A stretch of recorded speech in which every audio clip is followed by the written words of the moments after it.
August 6, 2023 is the day I got baptized. I knew moving forward my life would have to change, but it didn't. I continued to do things that went against my faith and God. I made excuses to justify my sin and to avoid giving up the things I knew were holding me back. I did not want change. I was afraid of what was on the other side of surrender. But now, a year and 2 months after my baptism, God has turned my whole life around. So here are 5 things I gave up at just 19 years old. The first thing I gave up was weed. A lot of opinions that I've been seeing on social media was that God made weed, God made this, God made that, it's from the earth, etc., etc. That was an excuse that I used for myself for a long time before I actually got convicted and gave it up. It was something that I told myself, well, if I do it in moderation, if I'm not addicted, God made it. Like, what's the issue? Those were the excuses that I was using, but maybe no, it was an idol for me. I was addicted and I relied on it. I relied on it more than I relied on God. When I was going through breakups, friendship breakups, when I'm sad, when I'm bored, I would just run to that. I depended on it to change my mood, and I depended on it to cope with things that I might be going through, and I kept running to weed instead of God. When you run to anything else before you run to God, it becomes an idol. It also made me very lazy. And y'all, what does God call people that are lazy? Proverbs 10 says, lazy hands make for poverty, but diligent hands bring wealth. So that was the quote that I could find about laziness. But y'all, do your own research about what God calls you about being lazy, okay? It ain't cute. I wanted to wake up early in the morning and catch the sunrise and read my Bible, but I couldn't do that because I was sleeping until 1 a.m. when I was on that za. The conviction got really bad for me, y'all. I couldn't enjoy the high because all I was thinking about is guys like, girl, you know you're supposed to stop. You know you're supposed to stop. I've been told you to stop. Couldn't even enjoy the high because all I was thinking about was God. 1 Peter 5:8 says, be sober-minded, be watchful. The truth of the matter is you are not sober when you're high. If you find yourself continuously running back to weed instead of running to God, weed might has become an idol for you, and you might want to reconsider your relationship with it. But that is just something that I gave up. Friendships. The closer I got to God, the more I felt like I needed to separate myself from certain people. God is still working on me with how I should define my friendships and where to categorize certain people that are in my life. I realized that certain relationships had to go if I really wanted to get closer with God. That is going to happen, and you have to be okay with that. You have to be able to release those people, because the place that God is calling you, those other people around you cannot go. I was trying to bring certain people with me. I was trying to help them and pull them out of situations, and I'm not God. I can't save anyone. I can't force anybody to give their life to God. I can't force anybody to quit doing this. I really just had to let people go. Proverbs 13:20 says, walk with the wise and become wise, for a companion of fools suffers harm. It's okay to have friends that are not in the faith, and it's okay to be around people that are still struggling with sin, but I also have to be mindful that they aren't leading me into sin as well. I was feeling very guilty about some of the friends that I let go. I was feeling like maybe this wasn't the right idea or the right decision. I just had to let certain people go in order to elevate. I think it was more so like I was trying to bring people with me, and I wanted them to walk with me, and they just weren't. And I had to accept that these people are still God's children. Whether y'all are agree or on the same path or not, these people are still God's children, and I cannot save them. I have to let God work in them on their timing, and I have to leave the situation and allow God to work on me and introduce new people into my life. I had to surrender some of my friendships to God. You want to have friends that are praying for you. You want to have friends that you can go to when you are suffering. You want to have those equally yoked friendships. And I was craving that. I was like, bro, I just want friends that I can relate to. I want friends that will call me out. I don't want a yes man. I don't want a friend that's, oh, it's okay, take him back, girl. Da-da-da. No, like I want friends to tell me how it is, even if it hurts my feelings. So I just encourage you guys to look at your friend groups and think about what they are doing in your life. Are they pointing you to God, or are they pointing you to the world? Are they supporting your walk? Do you feel safe going to them and asking them to pray for you? Do y'all go to church? Have y'all ever talked about God together? Like, these are important things you want to ask yourself with your friendships and go from there.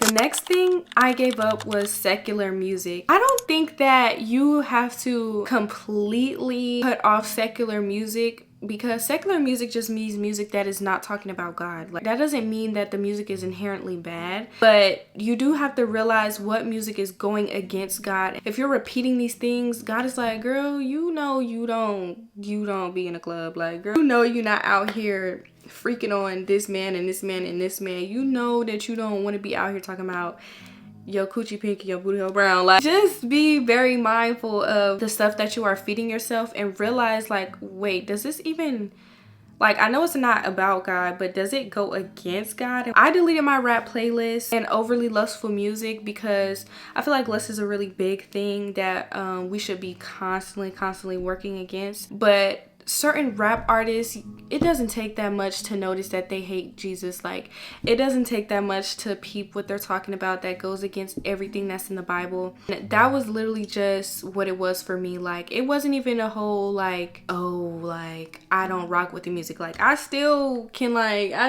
be, you know, feeling it a little bit. It was more so like, okay, what's going on here? Like, what are you really saying? Like, for instance, that one song with Playboi Carti and Kanye West, and Kanye West said, "I'm the new Jesus." Beep. You're the new who? I'm scared of you. Like, I'm very scared, and I don't want to be feeding myself that type of music. I really just had to declutter, and I still listen to R&B music. I just allow God to convict me on what I should and shouldn't be listening to. I listen to Christian rap music now. I'm just mindful of what I'm listening to and what they are saying. I'm also making the switch to like listen to clean music, which, girl, that is a whole nother situation. Disclaimer: I don't want y'all to think that I am acting holier than thou. I don't want nobody to think that I got it all figured out, because I don't. I just want to express the things that God has convicted me about and the things that I am giving up. Like, I don't want it to give like, oh, I already give it up, girl, I don't listen to no shit.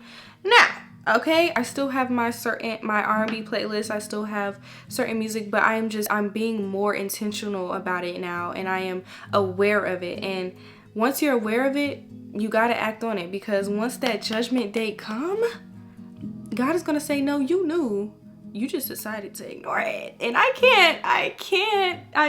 The more closer I got to God, the more sensitive my ears became to things. So I'm listening into it, and I'm just like, oh, Jesus, like, what are we saying here? What are we really saying? Like, what are we putting out into the atmosphere? Just whether you agree with it or not, when you are listening to something on and on and on, you eventually come into agreement with it. And that's why gospel music is so powerful. That's why when you feel gospel music, you cry and you weep, or you feel a lot of joy and stuff like that, because music does hold that type of weight. Music makes you feel things. It can be used in a really good way, or it can be used in a really bad way. Just be mindful. That's all I'm saying. Be more mindful. I'm not saying give it up. Well, I am kind of saying give it up. Just be intentional about what you are listening to, what you are receiving, and what you are playing in your ears on a daily. Sex outside of marriage. Y'all, I feel like y'all didn't want me to say this one, but I didn't know that this is what I wanted until the conviction hit me like a ton of bricks, baby. Okay? It's just, God is really just, he is really just, and I just have to share it with y'all. I had to give it up.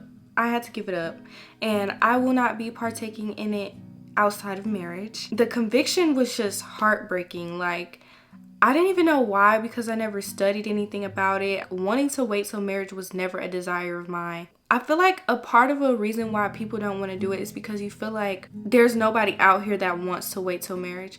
And let me tell you, baby, it is, baby, because I done found mine already. But no, for real, there's people out here that want to wait till marriage, and they're serious, okay? When I found the person that I'm talking to now, which I am saying too much, so I'm gonna keep it real cute, baby, he's not joking. To make a long story short, this is the will of God. So the will of God will come to pass. Anytime that you are working outside of his will or doing things that goes against his word, you will have to stay out of his will to maintain it. So once you come in agreement with God and say, okay, I'm gonna stay in your will and stay in your word and keep this promise to you, and treat my body as a temple that it is, he will provide a person that has the same views. Once you become the woman of God, you are going to attract that man of God. But you aren't going to attract that man of God with ideas and wants and desires that's outside of God. Because I didn't have this desire to wait till marriage, I was finding men that lusted over my body, only wanted me for my body, and didn't see my body the way God sees my body, didn't view my body as a temple. You avoid heartbreaks. You avoid men that want you for one thing, that don't value you, men that has underlying motives. The great thing about God is that anytime he tells you to do something, it's not because he's just being strict. And the fact that I allowed God to discipline me and I just submitted my lustful wants and desires to him, I was rewarded for that. 1 Corinthians 6:18 says, flee from sexual immorality. It's in the Bible, y'all, so do your homework. So the last thing I gave up was dressing as a baddie. I'm young and turned and you can be young and turned in Christ, but I still get fly. I'm just not naked. I feel like I went through that phase when I was younger in in middle school and high school. I went through that phase of wanting to fit in, but I had to really ask myself, why am I even dressing like this anyways? And then it came to a point where it was just I just wanted to cover up. I'm why is everything hanging out? I want to be comfortable. Pay attention to the men that you attract. I be having men under my comments talking about some body tea and heart eyes and let me get one chance with you. You want to ask for a chance when I post a video with everything hanging out, but you ain't want to ask for a chance when I posted that Bible. Pay attention to the people you attract when you are wearing what you are wearing. Your body is a temple, and I feel like when people hear modest, you thinking that you got a turtleneck from your neck all the way to your ankles. That is not the case, y'all. I feel like Jesus got fly. I feel like God wants us to express ourselves through our clothing, and we can do that in a modest way. And I'm not gonna say that I'm perfect. I'm not gonna say that some of the stuff I wear isn't on the not really modest side, but I am covering up way more than I used to, and I'm still learning how to express myself in a way that is pleasing to God. I also feel like we are called to wear the full armor of God, and when you do that, I feel like that can be expressed through your clothes. I feel like when we go out into the world, there should be a distinction between Christian women and worldly women. When people see you, they shouldn't be like, oh yeah, girl, she was in the, she definitely be in the club. Certain men shouldn't even feel like they could even come up to you, baby. The worldly men out here that's looking lustfully at you, even though men will do that either way, no matter what you have on. The point is, certain men out here are going for one thing and they only want one thing, and when you fly, you got it all covered up, your booty ain't hanging out, you know what I'm saying, you eliminate. You can still put that junk on. Nobody said you had to dress like a granny. Nobody said that.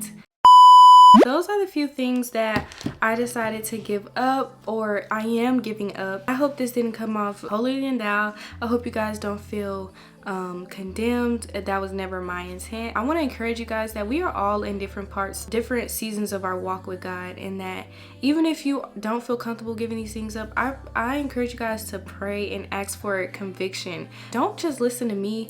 I always encourage guys to get into your word. Research for yourself. Anything that I said, if you feel like, girl, that don't sound right, do your own research and pray and ask for understanding on your own. But I pray that this was helpful. I hope you guys love this video. If you did like this video, make sure you guys comment, subscribe, all that good stuff. Follow my socials. And I'm trying to post 2 times a week. That is the goal for me. But I'll see y'all in the next video. Bye.